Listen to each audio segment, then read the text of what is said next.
Herkese merhaba. Ben Hasan. Orta seviyede Türkçe bilen yabancılar için açmış olduğum Let's Speak Turkish kanalına hoş geldiniz.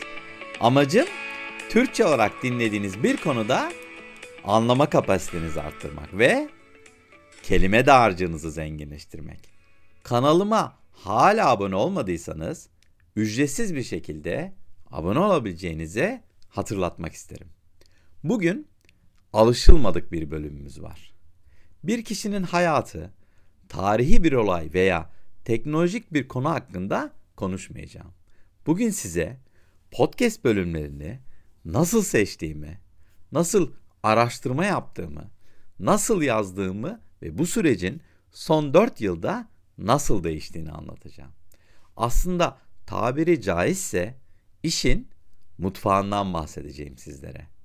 Belki de bu podcast sayesinde aklında bir gün podcast yapmak isteyen dinleyicilerime faydalı olabilirim diye düşünüyorum. Şimdi hazırsanız yeni bir bölüme başlayalım isterseniz. Sizlerin de bildiği gibi her konuda podcast ile karşılaşabilirsiniz. Örneğin komedi programları, TV programları, iş dünyası, futbol, gezilecek yerler, balıkçılık, az bilinen tarihsel dönemler ve unutmadan sizler için en önemlisi dil öğrenmenize yardımcı olan podcastler gibi podcastlerle karşılaşabilirsiniz. İşte şu an dinlediğiniz bu podcast'te tam olarak bu son gruba giriyor.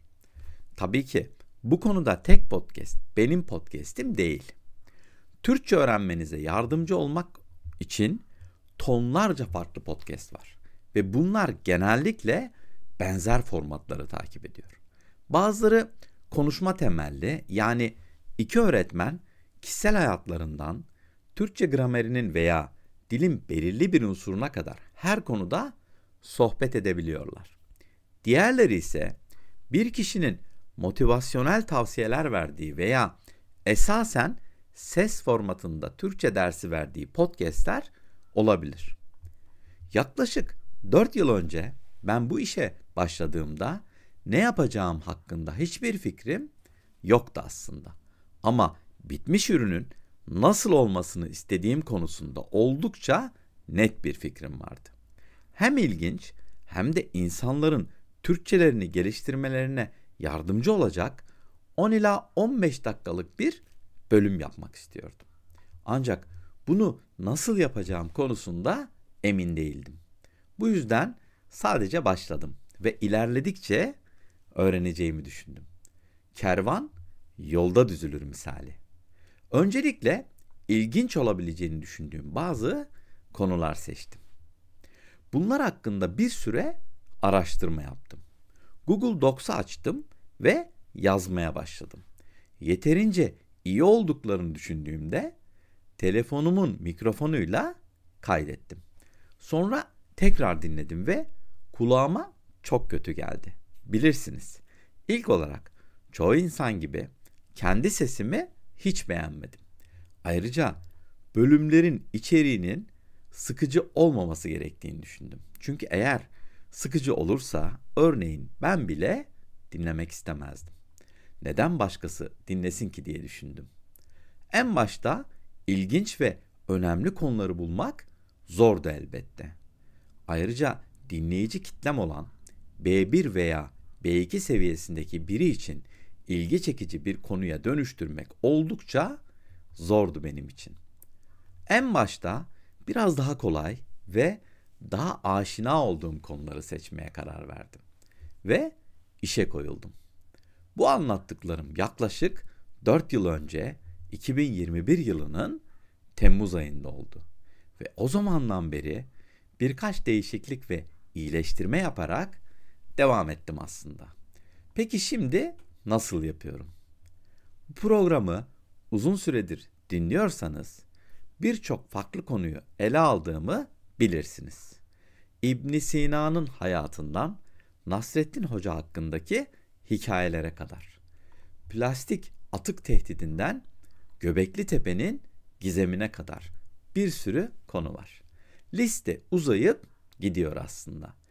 Benim için Bir konunun bir bölümde ele alınmaya değer olduğuna karar vermem için sadece 3 şeyin doğru olması gerekiyor.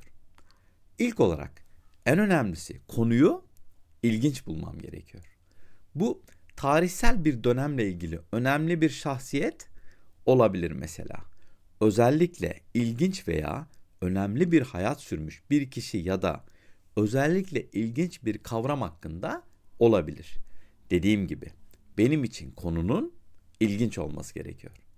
İkinci olarak dikkat ettiğim şey konunun geçerliliği. Güncel olaylar veya birkaç hafta ya da ay sonra geçerliliğini yitirecek bir konu olmamalı mesela. Üçüncüsü, çok tartışmalı veya bölücü bir konu olmamalı. Bu programda makul ölçülerde olabildiğince apolitik olmaya çalışıyorum.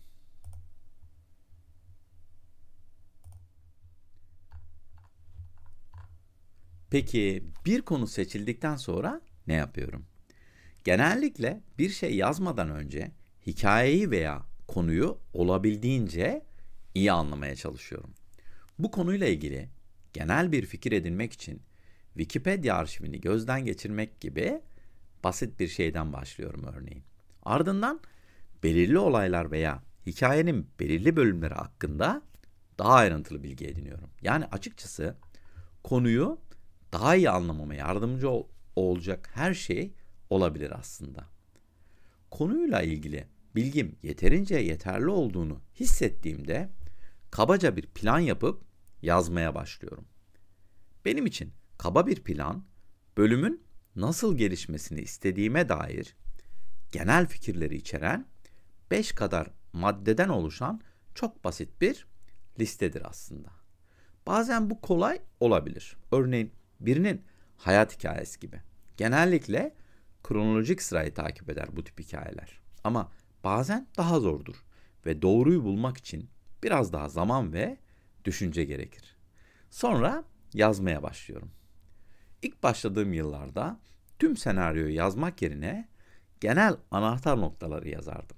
Ancak kayıt yapmaya geldiğinde bunun belirli bölümleri farklı bir şekilde duraklatıp tekrarlamak için daha fazla zaman harcadığımı fark ettim. Bu yüzden şimdi tüm senaryoyu yazıyorum ve sadece yüksek sesle okuyorum. Muhtemelen fark ettiğiniz gibi çeşitli kelime ve ifadeler kullanıyorum. Bunun arkasında büyük bir bilim yok aslında. Ancak B1 seviyesindeki birinin biraz zorlanarak anlayabileceği, C1 seviyesindeki birinin neredeyse tamamen anlayabileceği ancak B1 ile C1 seviyesi arasındaki herkesin öğrenebileceği bir dil kullanmaya çalışıyorum. Ana dili Türkçe olan biriyle konuşuyormuşum gibi daha net konuşuyorum ve elbette daha karmaşık kelime ve ifadelerin transkriplerimizde açıkça tanımlandığından emin oluyorum. Uzunluk açısından her bölümün yaklaşık 10 ila 15 dakika arası uzunluğunda olmasını hedefliyorum. Bazıları biraz daha kısa, bazıları ise biraz daha uzun olabiliyor. Bu da senaryonun 1000 ila 1500 kelime arasında olması gerektiği anlamına geliyor. Senaryoyu tek seferde yazmaya çalışıyorum ve bu yazma süreci genellikle 2 ila 3 saat sürüyor. Nadiren 2 saatten az sürüyor, bazen 3 saatten çok daha fazla sürüyor. Ancak genellikle 2 ila 3 saat aralığında kalıyor. Şimdi bunun hızlı olduğunu düşünebilirsiniz ya da uzun bir süre olduğunu düşünebilirsiniz. Ama bu konuda tek söyleyeceğim şey eskiden çok daha uzun sürerdi. 100 küsür kez yaptıktan ve 200 binden fazla kelime yazdıktan sonra oldukça fazla pratik yaptım. Ve bu da beni başka bir önemli noktaya getiriyor. Bu arada planlama ve yazma sürecinin farklı aşamalarında bana yardımcı olması için faydalandığım iş arkadaşım ChatGPT'yi unutmamak lazım.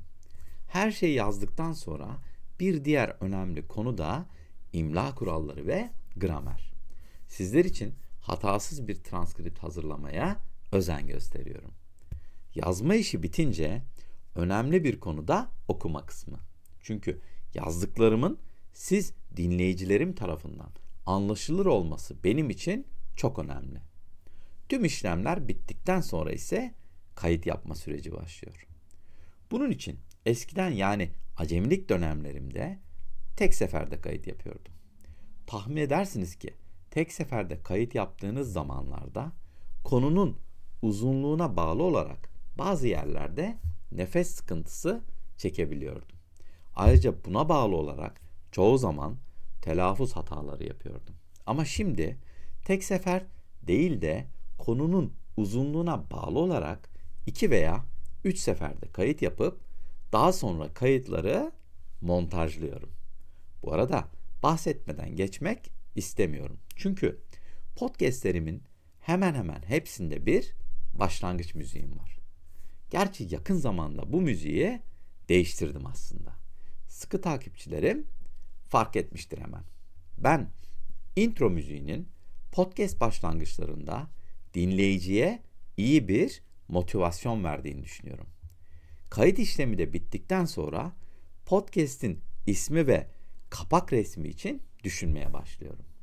Podcast için isim seçiminde ve kapak resmi için son zamanlarda ChatGPT'den faydalanıyorum.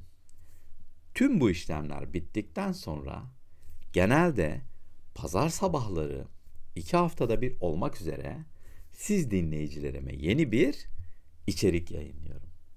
İşte şimdi bölüm hakkındaki düşünceleriniz için sizleri yorumlar kısmına bekliyorum. Ayrıca eğer kanalıma abone olursanız toplam 110 civarı birbirinden farklı konuda yapmış olduğum podcastleri dinleyebilirsiniz. Ayrıca bölümün sonunda transkripte ve önemli kelimelerin açıklamasına da ulaşabilirsiniz. Podcastlerin hemen hemen hepsinde Türkçe altyazı bulunduğunu da hatırlatmak isterim. Ayrıca Türkçe hariç toplam 16 dilde altyazıya ulaşabilirsiniz. Eğer kanalıma abone olma konusunda henüz karar veremediniz ve bir şekilde bana destek olmak istiyorsanız, bu durumda bu bölümü beğendiyseniz bir like veya yorum bırakabilirsiniz. Sizin için en fazla yarım dakika sürecek olan bu süreç kanalımın daha fazla Türkçe öğrenen kişiye ulaşmasına yardım edecektir. Ayrıca yüzümde ufak bir tebessüme de neden olacağını hatırlatmak isterim. Şimdilik benden bu kadar. Kendinize çok iyi bakın ve sağlıkla kalın.